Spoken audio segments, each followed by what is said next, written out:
Hello, growers. If you enjoy podcasts like this one, tune into my podcast In Search of Soil on YouTube for a deep dive into the mysteries beneath our feet. Join me as I explore topics such as mycorrhizal fungi, mushrooms, compost, biochar, and more. It's a soil nerd's dream. We're going deep. We're talking to scientists about all things soil related. Whether you're a seasoned farmer or a gardener just starting out, our podcast has something for everyone. Listen in and grow with us. Check out In Search of Soil on YouTube. Because that's really what you're doing in this is you're growing organic matter versus sourcing it from the outside. You're trading time for money. You're trading one type of labor, planting the cover crop versus spreading compost. You're maybe speeding up how quickly organic matter gets into that bed, because if you're using a low-till system, you're going to get that anyway with your cash crops, but this is just moving that process along. But the big question, though, is this. I would say there's many people extolling the virtues of these things, and it can feel great and sound great to do it and say you're doing it. Do you actually notice a difference when you grow a cash crop later on? I would say, and this is just my style, if everything's fully decomposed and we're still adding compost again, absolutely we do. Whenever we put homemade compost on a bed, we see a big jump in our production, the germination, colour, vigour. We're just launching into biologicals this year. We'll come back to that in the future. We're pretty excited about that. I'm going to say it's all context, but on our compact mountain ash subsoil, we start cover cropping a new ground that we're going to prepare.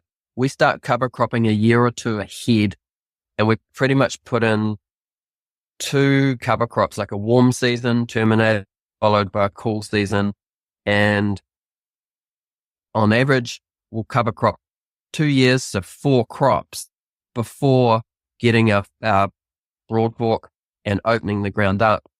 And this is our situation, and I know other people have different results, but depending what part of the farm we're prepping, I'm going to say that it took out a quarter of the labor by cover cropping for 2 years when we came to broadfork and open up the bed. So something, but it wasn't like, dude, I cover crop this for 2 years and I can just put my arm in the soil. I'm going to sell my broadfork. Yeah, you jump into the bed and go up to your neck and, hey, where'd Jodi go? Yeah, this cover crop. And yeah, this is a left field, but our most popular social media post ever, and we're open with IP and we have super fun on the farm, but it's cover crops. People get boners about this stuff and they love it. And I think the thing is, I think you just have to be realistic in your expectations. It's a tool in the toolkit. I don't think there's a way to construe it as a negative. There's no negative to it. But it's also not it's not going to 5x your farm. I think of it almost like a multivitamin that you take as a person.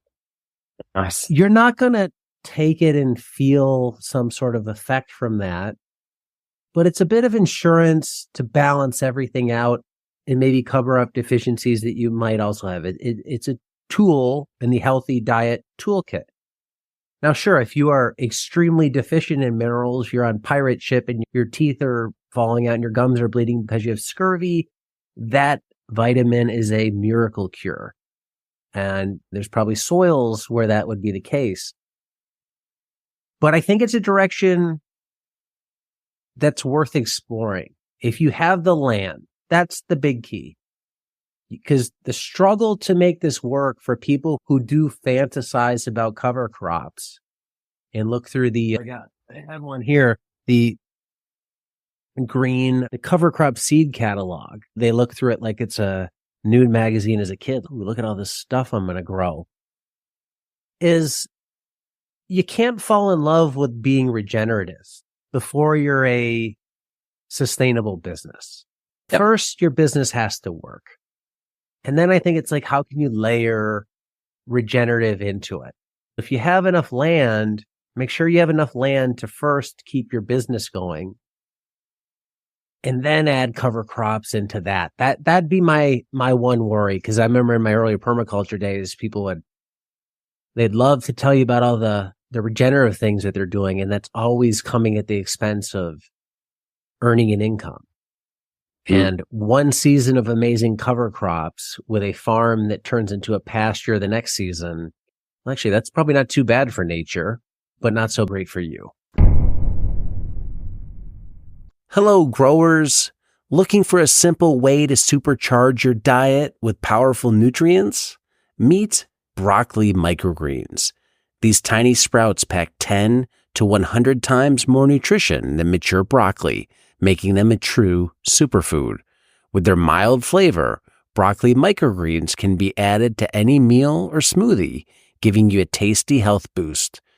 They're easy to grow, ready in just 7 to 9 days, and thrive in various environments.